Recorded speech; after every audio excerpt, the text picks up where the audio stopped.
nome é Sônia Bussolani, eu sou da cidade de Araraquara, estado de São Paulo, e faço parte com muita alegria do NEP Francisco de Assis. Dando continuidade ao estudo do Livro da Esperança, psicografado por Chico Xavier, ditado pelo Espírito Emmanuel, falaremos a respeito do capítulo 31, cujo tema é Em Favor da Alegria. Emmanuel começa o capítulo citando uma passagem evangélica que está em Mateus capítulo 18, versículo 14, que diz: Assim também não é vontade de nosso Pai que está nos céus que um desses pequeninos se perca. O texto, ele fala da forma como nós devemos servir, ou seja, todo trabalho a serviço do próximo devemos fazer com muita alegria no nosso coração. E ele vai explicando as consequências de quem não faz com amor, que faz por obrigação, que faz com contrariedade. E eu peço licença, então, para ler esse capítulo antes de fazer as nossas observações. A verdadeira caridade não consiste apenas na esmola que dais, nem mesmo nas palavras de consolação que lhe aditeis. Não é apenas isso que Deus exige de vós. A caridade sublime que Jesus ensinou também consiste na benevolência de que useis sempre em todas as coisas para com o vosso próximo. Muito grande no mundo o cortejo das moléstias que infelicitam as criaturas. No entanto, maior é o fardo de inquietação que lhes pesa nos ombros. Onde haja sinal de presença humana, aí se amontoam os supliciados morais, lembrando legiões de sonâmbulos fixados ao sofrimento. Não apenas os que passeiam na rua a herança de lágrimas que trouxeram ao renascer. Esmagadora percentagem dos aflitos carrega temerosos no refúgio doméstico, que, levantado em louvor da alegria familiar, se transforma não raro em clausura flagelante. Daí procede o acervo dos desalentados que possuem tão somente a fria visão da névoa para o dia seguinte. São pessoas desacoroçoadas na luta pela aquisição de suprimentos às exigências primárias, pais e mães trespassados de pesar diante de filhos que lhes desdouram a existência, mulheres traumatizadas em esforço de sacrifício, crianças e jovens desarvorados nos primeiros passos da vida, companheiros encanecidos em rijas experiências, atrelados carga de labores quando não são acolhidos nos braços da caridade pública, de modo a não perturbarem o sono dos descendentes. Somemos semelhantes desgostos às tribulações dos que clamam por equilíbrio, das grades dos manicômios, dos que sonham liberdade na estreiteza do cárcere, dos que choram manietados em leitos de expiação e dos milhares de espíritos desencarnados, ainda em pesadelos indescritíveis, que comunicam à esfera física os rescaldos do próprio desespero. E verificaremos que a tristeza destrutiva é comparável à praga fluídica, prejudicando todos os flancos da evolução na Terra. Ponderando tudo isso, respeitemos a dor, mas plantemos a alegria e a esperança onde nossa influência logre chegar. Falemos de otimismo, cultivemos serviço, ensinemos confiança e exercitemos serenidade. Ninguém espera sejamos remédio a toda angústia e rio a toda sede. Entretanto, frente à sombra e da secura que atormentam os homens, cada um de nós pode ser a consolação do raio de luz e a bênção do copo d'água. Ei, Emmanuel, quantas reflexões, principalmente nesse último parágrafo. como Emmanuel nesse momento nos dá uma diretriz, um caminho certo do nosso papel nesta, em todas as encarnações. Então, eu citarei uma fala de Divaldo Pereira Franco que diz assim: vive-se na atualidade o período utilitarista imediatista. A grande maioria das pessoas que constitui a sociedade em tormento egóico sente-se arrastada por falsas necessidades que devem ser atendidas mediante o consumismo desenfreado, que se expressa no prazer pessoal sem outra preocupação com os demais indivíduos. É exatamente assim que estávamos meses atrás, como ele cita, nesse consumismo desenfreado, não prestando atenção uns nos outros, não percebendo como estávamos e como estava o nosso lar, a nossa família, os nossos entes mais preciosos, e precisou então que a humanidade freasse, de repente, sem que ninguém esperasse. Porque a recomendação que o Emmanuel fala, a humanidade já não conseguia alcançar. Mesmo dentro dos movimentos religiosos, havia muita preocupação, excessos de afazeres e tarefas, e ninguém mais estava olhando para si mesmo, procurando a sua reforma interior, procurando se acalmar, procurando silenciar um pouco mais a mente. Se não estávamos no caminho do consumismo exagerado, estávamos no caminho dos afazeres desenfreados. E aí houve uma pausa geral. Hoje, as casas espíritas estão de portas fechadas ainda. Todos com muita esperança de que logo ela se abra, mas ainda ninguém tem certeza, né? E refletindo sobre isso, sobre a recomendação de Emmanuel de servir aonde estivermos, e aqui ele fala: plantemos a alegria e a esperança.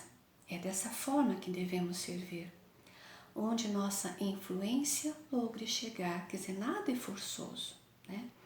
Tudo é de uma forma natural, é onde a nossa influência chegar. Falemos com otimismo, de pessimismo basta o mundo. Ah, como o pessimismo é consumido na humanidade, não é assim mesmo? Então, o nosso objetivo essencial da existência é amar e, por consequência, servir. Muitos servem-se do seu próximo, enquanto outros tantos descobriram a grandeza do servir e vivem experienciando esse hino à alegria, que significa nobre contribuição por encontrar-se encarnado. Aqui, outra citação do nosso querido Divaldo. Muitos servem-se do seu próximo, mas a alegria não está em ser servido, está em servir. Todos devem conhecer, ou nesse momento passar assim uma lembrança de uma pessoa que está sempre disponível a servir. É aquele que você chama para a sopa fraterna, ele vai com alegria. Se tem um outro evento na casa, você fala: vou chamar fulano porque ele vem. E ele vem com alegria.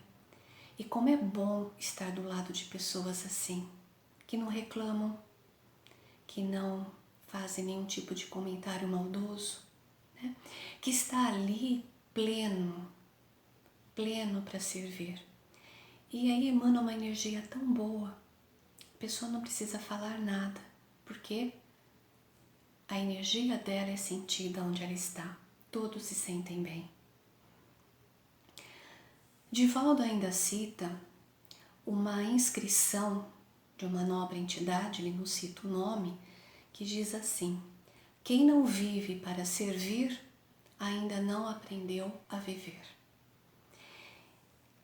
E aí a gente pensa talvez em algumas pessoas que vivem dessa forma, né? Que não vive ainda para servir, que quer ser servido. Mas deixemos de pensar no outro. Vamos fazer uma reflexão. Como que nós estamos servindo? Como que está a minha disponibilidade aonde eu tenho oportunidade? Aonde eu sou chamado? E quando eu sou chamado, eu vou por obrigação? Eu vou porque Deus está vendo? E chegando lá, eu estimulo com alegria ou eu fecho a minha cara e não vejo a hora que acaba esse meu compromisso? É muito fácil a gente lembrar das pessoas, mas aqui a reflexão é íntima, né? É uma reflexão para nós mesmos. Porque em Marcos, capítulo 10, versículo 15, há uma frase fantástica sobre isso, de Jesus.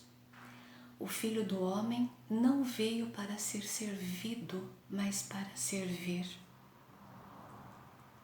Quem lê qualquer parte do Evangelho, qualquer ensinamento de Jesus, vai deparar que ele, desde o nascimento, ele deu exemplo de como servir. Ele era o próprio exemplo, porque ele não falava, ele exemplificava, né? Emmanuel nos elucida assim: ninguém pode assistir a outrem com eficiência se não procurou a edificação de si mesmo. Ninguém medicará com proveito se não adquiriu o espírito de boa vontade para com os que necessitam, e ninguém ensinará com segurança se não possui a seu favor os atos de amor ao próximo, no que se refere à compreensão e ao auxílio fraternais. De fato, só a boa vontade não basta, mas como ensinam os especialistas, aprendemos a fazer fazendo. Então, nós temos que exercitar, temos que dar o primeiro passo. O primeiro passo é aceitar os desafios que nos vêm, os pedidos que nos chegam, e fazer com calma, com sabedoria, não como eu citei há pouco, desenfreadamente. Nós temos que fazer com segurança para fazer bem feito. Não existe mais aquela correria de antes, não deve existir, aliás, né? Abraçar o mundo como se só existisse nós mesmos. Mas o que fazer, o que temos que fazer muito bem feito. Emmanuel continua: todos temos possibilidade de servir, e se podemos ser úteis a alguém ou a alguma causa nobre, o maior beneficiário na ação de servir é o próprio servidor. Porque ele aprende, ganha experiência e se promove. Afirma ainda Emmanuel: a pessoa que se habitua a ser invariavelmente servida em todas as situações não sabe agir sozinha em situação alguma. A primeira vez que eu li esse trecho, passou tanta coisa na minha cabeça. Quantas pessoas às vezes têm dificuldade de fazer algo muito simples, porque nunca se propôs a fazer, sempre quis que alguém fizesse por ela. E uma hora isso pode ser cobrado e ela vai sofrer, né? A criatura que serve pelo prazer de ser útil progride sempre. E olha que interessante, encontra 1000 recursos dentro de si na solução de todos os problemas. Uma amiga me disse uma vez: quando eu preciso de alguma coisa, quando eu preciso de um favor na casa espírita, eu peço para o mais ocupado. Ele nunca nega. Porque tá aqui, ó, ele encontra 1000 recursos dentro de si, né? Então, o capítulo 82 do Fonte Viva, ainda ditado por Emmanuel, diz assim: a natureza em toda parte é um laboratório que elege o espírito de serviço por processo normal de evolução. Então, quando nós reencarnamos, nós temos aqui um planeta lotado de oportunidades. A primeira dela é dentro do lar. Por isso que Emmanuel, nesse texto, ele coloca essa reflexão de servir com alegria e cita muito o lar. Olha os problemas gerados quando não fazemos dentro do nosso lar a oficina do bem, a oficina de serviço com amor e com alegria. Quantos desajustes, quantos desequilíbrios que serão ainda transportados para as reencarnações futuras. Que oportunidade que nós temos no lar, que oportunidades nós temos na sociedade, que oportunidade nós temos aonde estivermos. Mesmo na casa espírita que frequentamos, é uma grande oportunidade. Lá nós temos que ser verdadeiros como somos dentro do lar, ou vice-versa. Nós não podemos ser algo dentro do lar e outra coisa dentro da casa espírita. Nós temos que ter esse equilíbrio, porque senão eu não serei verdadeiro, eu não estarei agindo com honestidade. Mas se o lar é muito difícil, procuremos então fazer a nossa parte, a parte que nos cabe, a insistência em fazer com alegria, a insistência em fazer com amor, a insistência em fazer muitas vezes calado, mas fazer algo por aquele que está ali do nosso lado, sem nenhum requerimento de recompensa, né? A maior recompensa é nossa, como Emmanuel já nos esclareceu. E finalizando essa reflexão mínima dentro de um texto grandioso, eu escolhi aqui uma poesia de Gabriela Mistral. Ela é poetisa chilena. Ela fez um poema que nos emociona, com uma proposta maravilhosa, né? E eu vou pedir licença para ler para vocês. Ainda não estou em condição de decorar, mas eu vou tentar um dia. Toda a natureza é um desejo de serviço. Serve a nuvem, serve o vento, serve o sulco. Onde houver uma árvore para plantar, planta-a tu. Onde houver um erro para corrigir, corrige-o tu. Onde houver uma tarefa que todos recusem, aceita-a tu. Sê quem tira a pedra do caminho, o ódio dos corações e as dificuldades dos problemas. Há a alegria de ser sincero e de ser justo. Há, porém, muito mais do que isso, a imensa alegria de servir. Se tudo já estivesse feito, se não houvesse uma roseira para plantar, uma iniciativa para lutar, não te seduzam as obras fáceis. É belo fazer tudo que os outros se recusam a executar. Não cometas, porém, o erro de pensar que só tem merecimento executar as grandes obras. Há pequenos préstimos que são bons serviços. Enfeitar uma mesa, arrumar uns livros, pentear uma criança. Aquele é quem critica, este é quem destrói. Sê tu quem serve. Servir não é próprio dos seres inferiores. Deus, que nos dá fruto e luz, serve. Poderia chamar-se o servidor e tem os seus olhos fixos nas nossas mãos e pergunta-nos todos os dias: serviste hoje? Assim termina essa poesia maravilhosa. E eu só quero finalizar dizendo: serviste hoje com amor e com alegria? Que essa alegria seja nossa companheira. Deixa ela habitar o teu coração. Muita paz, muito amor de Cristo a todos nós. Que assim seja.